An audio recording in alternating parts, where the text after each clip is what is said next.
On est souvent tenté de pouvoir remplacer un produit par un autre produit, soit parce que sa consommation ne nous convient pas, soit parce qu'on pense qu'on va varier les essences et donc avoir un peu de satisfaction en plus. Le problème se pose pour les fruits, les jus de fruits, les compotes et tous les dérivés, c'est-à-dire tout ce qu'on va trouver fait à base de fruits, comme notamment les smoothies à l'heure actuelle.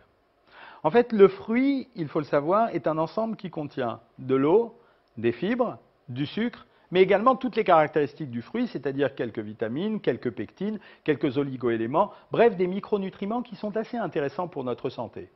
Quand il est transformé sous forme de compote, il ne perd aucune de ses particularités, sauf s'il est chauffé, car le fait de chauffer ce fruit va casser probablement une partie de ses apports en vitamines, et donc les lui en retirer, et puis transformer les fibres pour qu'elles soient un peu plus mixées, et donc un peu moins de fibres. Par contre, il contiendra toujours autant d'eau, sauf s'il en est perti à l'évaporation. Ce qu'on achète aujourd'hui, sous forme de jus de fruits ou de smoothie, sont des produits un peu différents. D'abord parce que la préparation qui a servi à faire ce type de produit, c'est souvent une préparation de type congelé, c'est-à-dire des purées de fruits qui ont été congelées il y a quelques mois de cela et qui ont été utilisées pour en extraire le jus et fabriquer un jus que l'on met dans des bouteilles ou pour fabriquer une espèce de purée diluée qui s'appelle smoothie. Mais c'est seulement à partir de ce moment-là que la transformation va s'opérer. Ces produits ont donc subi une double transformation. Premièrement, ils ont été faits à base de purée ou de fruits congelés qui ont donc perdu une partie de leur valeur nutritive, mais ensuite ils subissent une deuxième transformation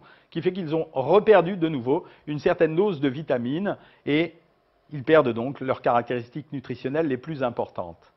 À moins qu'ils aient été enrichis en vitamines, ce que vous devez observer sur les boîtes, alors à ce moment-là, les jus de fruits et de smoothies n'ont pas les mêmes caractéristiques nutritionnelles que les compotes maison ou que les fruits qui sont consommés de façon naturelle. Quant aux compotes du commerce, elles présentent un peu les mêmes caractéristiques que les smoothies, c'est-à-dire que ce sont des purées de fruits, mais qui, ayant subi un double traitement, ont perdu une partie de leur intérêt nutritionnel.